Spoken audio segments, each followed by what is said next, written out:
주 예수님의 은혜와 평강이 함께 하시기를 빕니다. 사도신경으로 우리의 신앙을 고백하면서 하나님 앞에 아침 예배를 드리겠습니다. 나는 전능하신 아버지 하나님, 천지의 창조주를 믿습니다. 나는 그의 유일하신 아들, 우리 주 예수 그리스도를 믿습니다. 그는 성령으로 잉태되어 동정녀 마리아에게서 나시고 본디오 빌라도에게 고난을 받아 십자가에 못 박혀 죽으시고 장사된 지 사흘 만에 죽은 자 가운데서 다시 살아나셨으며 하늘에 오르시어 전능하신 아버지 하나님 우편에 앉아 계시다가 거기로부터 살아있는 자와 죽은 자를 심판하러 오십니다. 나는 성령을 믿으며 거룩한 공교회와 성도의 교제와 죄를 용서받는 것과 몸의 부활과 영생을 믿습니다. 아멘. 오늘 아침에 읽으실 하나님의 말씀은 신명기 18장에서 20장까지의 말씀입니다. 이 말씀 중에 지금은 신명기 20장 3절과 4절의 말씀을 읽겠습니다. 하나님의 말씀을 같이 보겠습니다. 이스라엘아 들으라. 오늘 너희가 너희의 대적과 싸우러 나갈 때에 마음에 겁내지 말며 무서워하지 말며 당황하지 말며 그들 앞에서 떨지 말아라. 주 너희의 하나님은 너희와 함께 싸움터에 나가서 너희의 대적을 치시고 너희에게 승리를 주시는 분이시다. 아멘. 여러분, 하나님은 성경을 통해 우리에게 무엇을 말씀하고 계십니까? 하나님 나라입니다. 하나님께서 세상을 구원하실 것이다. 하나님의 뜻이 이루어질 것이다. 그것을 말씀합니다. 성경이 이 말씀을 하시는 이유는 지금 이 세상이 하나님의 뜻대로 다스려지고 있지 않기 때문입니다. 세상은 지금 죄가 역사하고 있는 상태입니다. 그래서 하나님은 싸우십니다. 이스라엘의 가나안 정복 이야기는 성경 전체의 관점에서 볼 때 상징성이 있습니다. 하나님의 백성 이스라엘이 약속의 땅을 차지하듯 하나님의 아들 예수 그리스도께서도 하나님 나라를 위해서 일하고 계십니다. 그리고 세상의 마지막 때 하나님의 뜻이 온전하게 이루어지는 그 하나님 나라가 임하게 하십니다. 이를 위해 예수님은 싸우셨고 지금도 싸우고 계십니다. 자, 이런 관점으로 오늘 읽을 신명기의 말씀을 봅시다. 지금 신명기는 하나님의 백성이 약속의 땅을 차지하고 그곳에 들어가면 그 다음에는 어떻게 살아야 하는가, 그것에 대해 교훈하고 있습니다. 하나님 나라, 약속의 땅, 그곳에서는 어떻게 살아야 합니까? 신명기 18장, 온전하게 하나님을 섬기며 살아야 한다. 그렇게 말씀합니다. 이스라엘에는 하나님의 통치가 이 땅에 이루어지도록 일하는 임명받은 일꾼들이 있었습니다.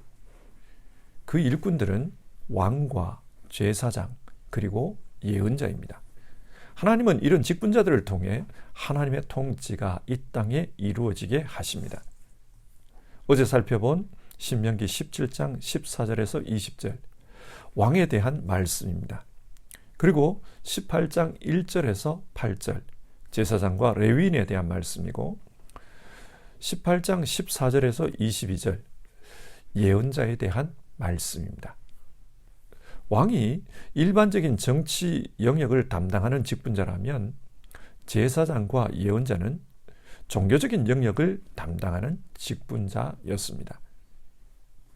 그러면 제사장과 레위인은 어떤 일을 담당하는 사람인지를 살펴봅시다. 하나님께 예배하고 하나님의 말씀을 사람들에게 가르치는 일을 이들이 했습니다. 하나님과 백성들 사이에 중재자의 역할을 하는 것이 이들의 주 임무였습니다. 예를 들어 하나님께서 자신들에게 말씀을 주시면 그 말씀을 사람들에게 전해주는 것이 이들의 역할이었습니다. 하나님께서 주신 말씀, 그것이 율법이지요. 그래서 율법을 가르치는 일을 해야 했습니다. 그리고 사람들의 소원과 기도를 하나님께 전달하는 일을 해야 했습니다. 그러니까 하나님으로부터 말씀을 받아 사람들에게 전달하고 사람들의 소원과 기도를 가지고 하나님에게 전달하는 그런 중재자 역할을 했습니다. 그리고 이들은 사람들의 죄를 대신해서 하나님 앞에 가지고 나가야 합니다. 그러면 하나님께서 그들의 죄를 용서해 주십니다. 그때 제사장은 하나님께서 용서해 주신 그 속죄의 은총을 사람들에게 선포해야 합니다. 이처럼 제사장과 레위인은 하나님과 사람 사이에서 심부름꾼 역할을 했습니다.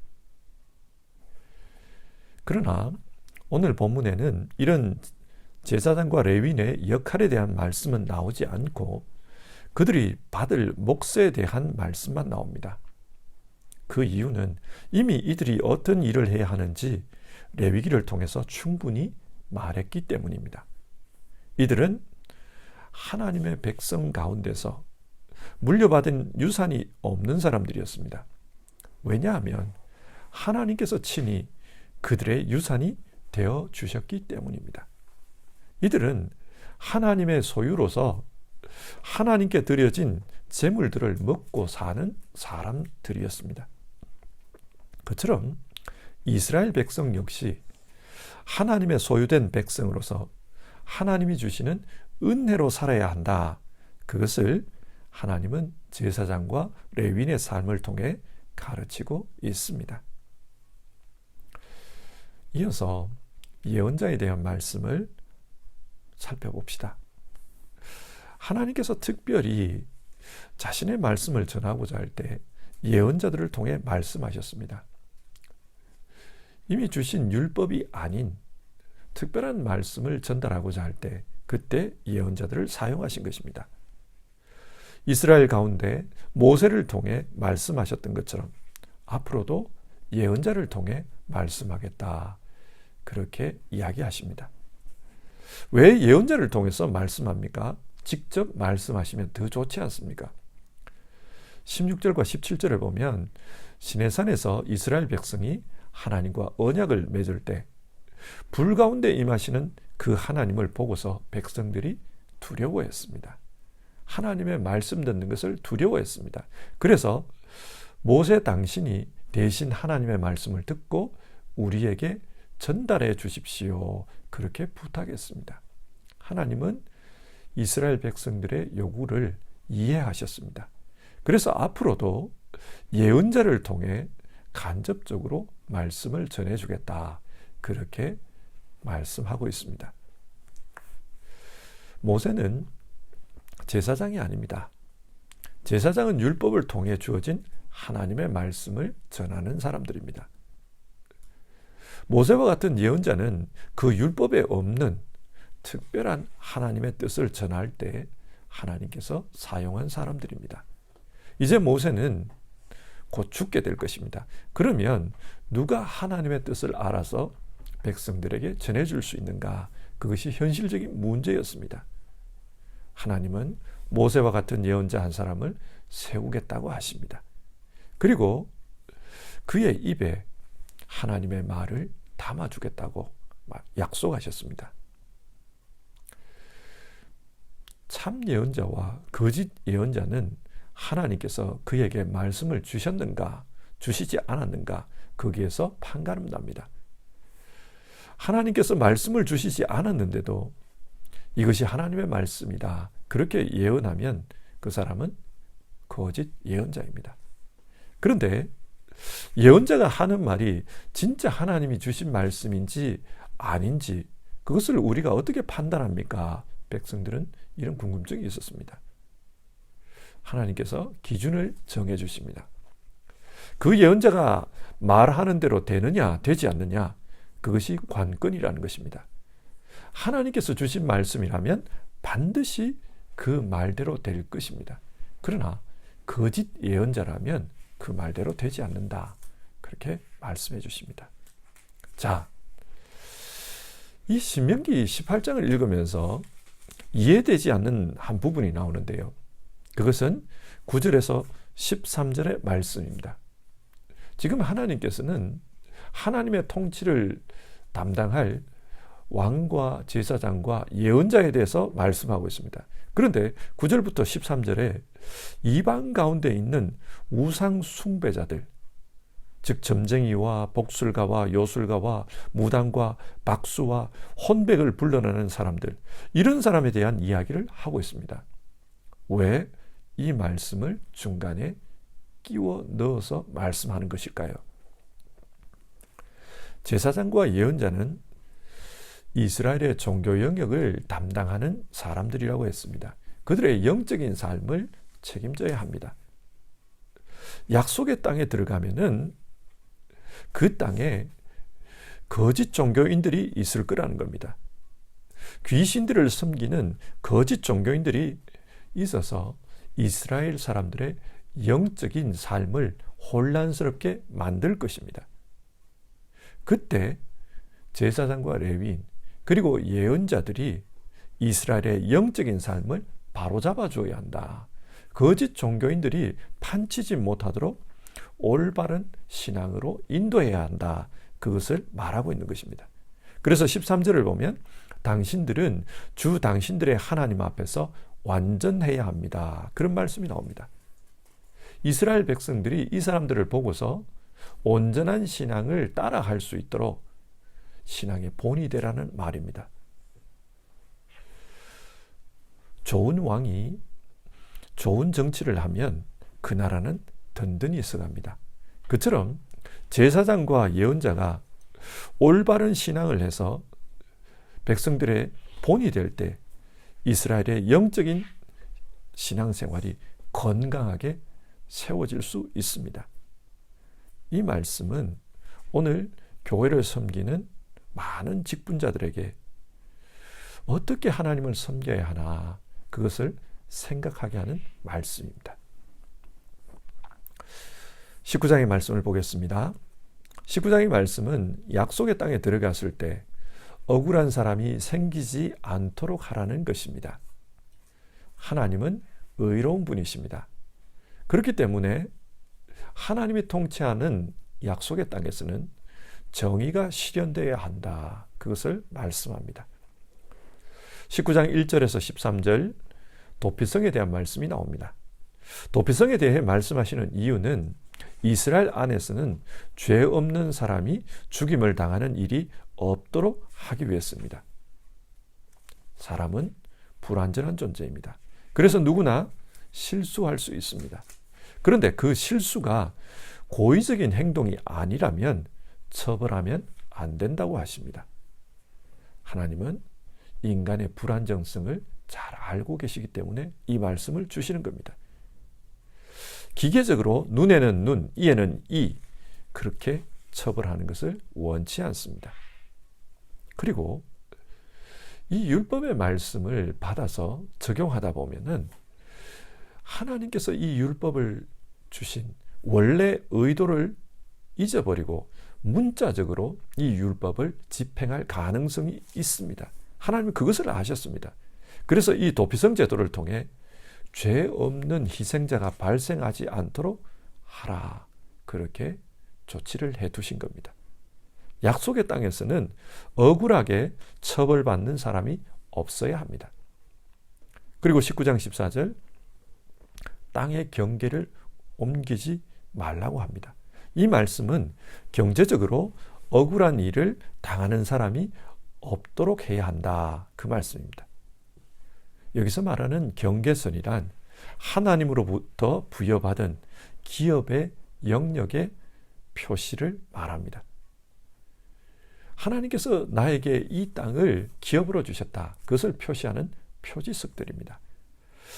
고대는 이런 표시를 돌이나 나무 같은 것으로 했습니다. 따라서 마음만 먹으면 옮길 수 있었습니다. 하나님은 이런 일이 있어서는 절대 안 된다. 그것을 말씀합니다. 이 말씀을 오늘 우리의 상황에서 생각해 보면 어떤 문서를 조작하거나 법적인 허점을 이용해서 남의 재산을 탐하는 그런 일이 일어나면 안 된다는 말입니다. 혹은 대기업과 중소기업 관계처럼 종속적인 위치를 이용해서 불공정하게 남의 이익을 가로채서도 안 된다는 뜻입니다. 하나님의 나라에서는 경제 정의가 이루어져야 합니다. 그리고 15절에서 21절 재판할 때 그 재판이 공정할 수 있도록 하라고 하십니다. 왜냐? 약속의 땅에서는 어떤 억울한 사람도 발생하면 안 되기 때문입니다. 하나님께서 통치하는 그곳에 억울한 사람이 있어서는 안 됩니다. 요한계시록 21장을 보면 최종적인 하나님 나라가 하늘로부터 내려옵니다. 그때 주님께서 사람들의 눈물을 닦아주시는 이야기가 나옵니다. 또 어떤 슬픔도 울부짖음도 없게 하신다는 말씀이 나옵니다. 완벽하게 이루어지는 그 하나님 나라에서는 억울한 사람이 없습니다. 그처럼 지금 이 땅에 하나님의 통치가 나타나게 하는 하나님 나라, 약속의 땅에서도 그런 억울한 일이 일어나게 해서는 안 된다. 그것을 말씀해 줍니다. 신명기 20장의 말씀은 영적 전쟁에 대한 말씀입니다. 이제 약속의 땅으로 들어가게 되는데 그 땅을 차지하기 위해서는 전쟁을 치러야 합니다. 하나님은 그 전쟁이 세상 사람들이 싸우는 그런 정복 전쟁이 아니라 하나님께서 싸우시는 영적 전쟁이 되어야 한다. 그렇게 말씀합니다. 이 전쟁은 절대로 세상 나라들이 영토를 빼앗기 위해서 사람을 죽이는 그런 전쟁이 아니라는 것입니다. 그래서 전쟁을 할 때 너희는 이런 방식으로 싸워야 한다. 그것을 가르쳐 주십니다. 먼저는 제사장들이 군인들에게 권면의 말씀을 해줍니다. 그러니까 전쟁에 출전하기 전에 하나님의 말씀으로 권면하고 기도해 주는 것입니다. 그 내용이 3절과 4절에 나옵니다. 이어서 전쟁에 참여할 군인들을 선발하라고 합니다. 군인들을 선발할 때도 혹시 전쟁 때문에 억울한 사람이 생기지 않도록 배려하라고 합니다. 예를 들어 고생해서 집을 지었는데 전쟁 때문에 그 집에 살아보지 못하고 전쟁터로 끌려가는 사람이 있을 수 있습니다. 고생해서 포도원을 만들었는데 아직도 포도 열매도 먹어보지 못한 상태에서 전쟁터로 끌려갈 수 있습니다. 약혼을 했는데 아직도 결혼하지 못한 그런 총각들이 있을 수 있습니다. 이런 사람들은 전쟁에 참여하지 못하게 합니다. 이들은 지금까지 열심히 살아왔는데 그 열심히 산 대가를 보상받지 못했습니다. 그래서 전쟁터에 나가서 혹시 잘못되면 이들의 삶이 억울하게 됩니다. 하나님은 이런 일이 발생하지 않도록 하라. 그 말씀을 합니다. 그리고 전쟁터에 나가는 것을 두려워서 떠는 사람도 전쟁터에 데리고 가지 말라고 합니다. 왜 그런가? 이들은 이 전쟁이 하나님께서 싸우시는 전쟁이라는 것을 믿지 못하고 있습니다. 그래서 믿음이 없는 사람은 전쟁터에 데리고 가지 말라고 합니다. 그러니까 지금 성경이 말하는 이 전쟁은 일반적인 전쟁이 아니라 영적인 전쟁입니다. 약속의 땅을 차지하는 싸움은 세상 나라들이 싸우는 그런 전쟁이 아니라 영적인 전쟁으로 이해되어야 한다. 왜 그런가? 하나님은 이 말씀을 통해 앞으로 하나님 나라를 향해 영적인 싸움을 싸울 우리에게도 교훈을 주고자 하시는 것입니다. 10절 이하를 보면 전쟁 이후에 그 땅을 어떻게 처리해야 하는지 그것을 말씀하시는데 그때도 합리적으로 일을 처리해라. 인권을 존중해줘라. 마치 이방인들이 하듯이 그렇게 해서는 안 된다. 그런 말씀을 하십니다. 자, 이상의 내용을 정리해 봅시다. 오늘 말씀은 하나님 나라 관점에서 이해되어야 합니다. 하나님은 왕과 제사장, 예언자를 통해 하나님 나라를 다스리십니다. 그래서 18장 그들에게 어떻게 대해 주어야 하는지, 또 어떤 일을 해야 하는지 그것에 대해 말씀하고 계십니다. 신학에서는 예수 그리스도의 삼중직이라는 교리가 있습니다. 예수 그리스도의 삼중직이 뭐냐? 예수님은 왕으로서 이 땅에 오셔서 세상을 다스리고 세상을 심판하시는 분이다. 예수님은 제사장으로서 우리의 죄를 담당하시고 하나님 앞에서 이 자신을 제물로 드려 우리의 죄를 속죄해 주셨다. 또 예수님은 예언자로서 하나님의 뜻, 하나님의 말씀을 우리에게 전해 주셨다. 이것이 예수님의 삼중직 교리입니다. 이 교리에 비추어서 오늘 말씀을 보면 신명기는 예수님에 대해서 말씀하고 있습니다. 그리고 19장에 나오는 도피성 이야기도 예수님에 대한 말씀이라는 생각이 듭니다. 억울하게 죽는 사람이 없도록 도피성에 피할 수 있게 했습니다. 그처럼 우리 역시 예수 그리스도 안으로 피할 수 있도록 하나님께서 영적인 제도를 마련해 두셨습니다. 그리고 19장에 정인에 대한 말씀이 나오는데 예수님은 우리의 정인이십니다. 그래서 우리가 죄를 뒤집어 쓰고 그렇게 억울하게 죽지 않도록 우리를 위한 증인이 되어 주셨습니다. 죄를 지었으면 죽는 게 맞습니다. 그러나 주님은 우리가 그렇게 죽기를 원치 않으셨습니다. 그래서 주님 자신이 십자가에서 우리를 위해 대신 죄값을 담당했습니다. 그러므로 우리를 위해 저 사람은 죄가 없다. 내가 다 죄값을 치렀다. 우리를 위해 증언해 주십니다. 그래서 우리가 그냥 죽지 않도록 죄값을 치르지 않도록 담당해 주셨습니다.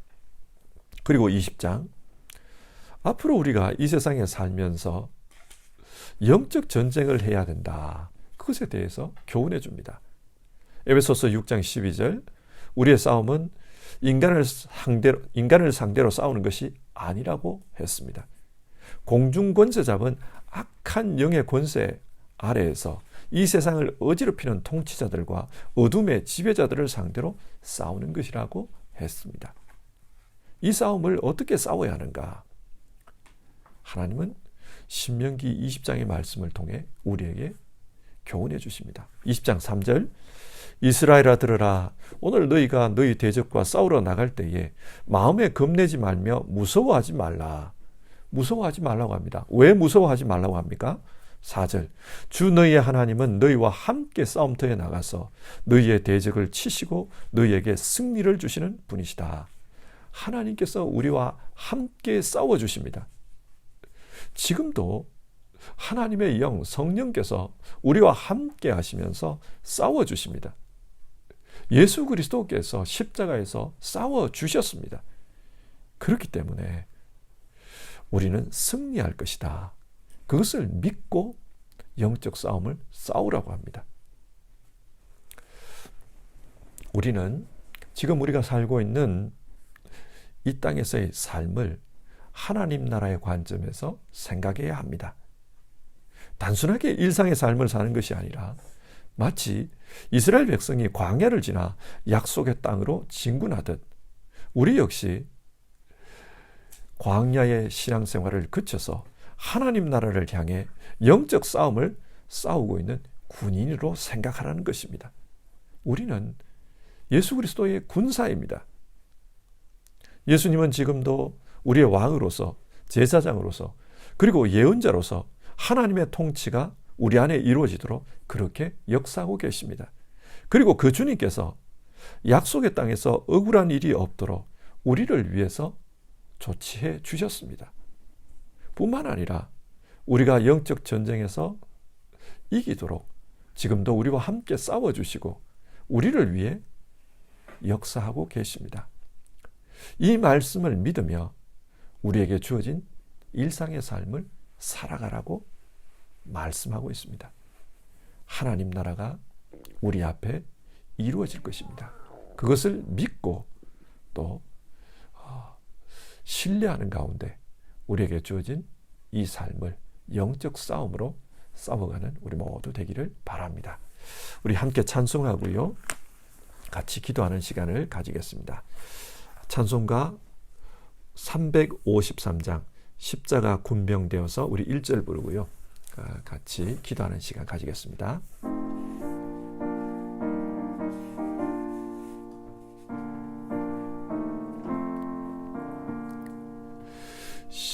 십자가 군병되어서 예수를 따를 때 무서워하는 마음으로 주 모른 채 할까. 나의 주 그리스도 나를 속량했으니 나 십자가를 벗은 후 저 멸류관 쓰리. 아멘. 우리 오늘 말씀을 생각하면서 같이 기도합시다. 우리 모두는 하나님의 나라를 향해서 나아가고 있는 십자가 군사들입니다. 이 영적 싸움을 싸움에 있어서 예수님을 따라 예수님과 함께 싸울 수 있기를 바랍니다. 그래서 기도합시다. 주님, 주님의 군사로서 담대하게 영적 싸움을 싸우도록 우리에게 믿음을 주옵소서. 우리가 싸울 것은 세상의 사람이나 세상의 일이 아니라 악한 영의 세력과 싸우는 것임을 알고 성령으로 무장해서 담대하게 싸우는 우리 되게 하옵소서. 주님, 우리에게 성령 충만함을 허락해 주시옵소서. 우리 같이 기도합시다. 사랑 많으신 하나님 아버지, 우리에게 좋은 말씀하셔서 지금 말씀해 주셨습니다. 아버지, 우리가 땅에서 사는 것은 세상에서 될 것 같이 이 세상에 살아가는 것입니다. 이 세상의 삶을 영적 성장을 살아가게 해주셨습니다. 이곳에서 하나님의 뜻이 이루어지도록 우리 주님께서 일하고 계십니다. 그리고 이곳에서 싸워주시고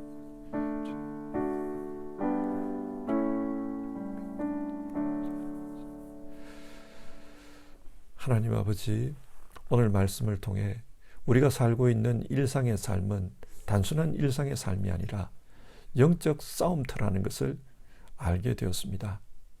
우리는 예수 그리스도의 군사로서 하나님 나라를 향해 나아가고 있는 사람들입니다. 그래서 주님과 함께 영적 싸움을 싸워야 한다, 그런 말씀을 나누었습니다. 주님, 우리 모두 영적인 주님의 군사로서 승리하는 사람들 다 될 수 있도록 도와주시옵소서. 주님께서 우리의 왕으로서 또 제사장으로서 또 예언자로서 우리를 다스려주고 계십니다. 그 주님의 다스림을 믿는 믿음으로 싸울 수 있게 도와주시옵소서.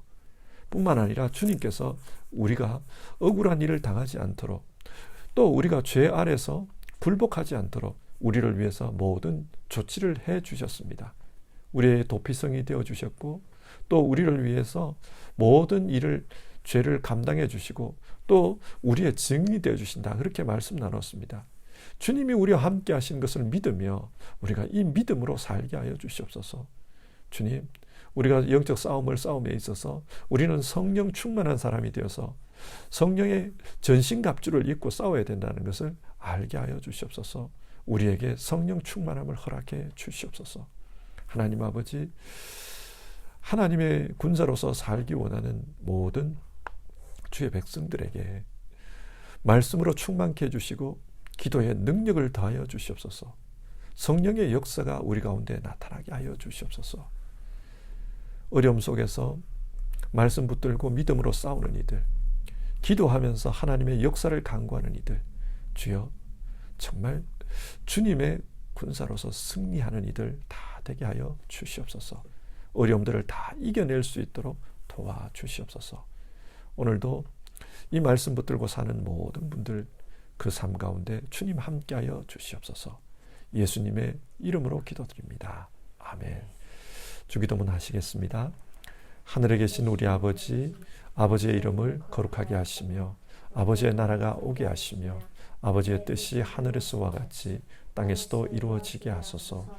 오늘 우리에게 일용할 양식을 주시고 우리가 우리에게 잘못한 사람을 용서하여 준 것 같이 우리 죄를 용서하여 주시고 우리를 시험에 빠지지 않게 하시고 악에서 구하소서.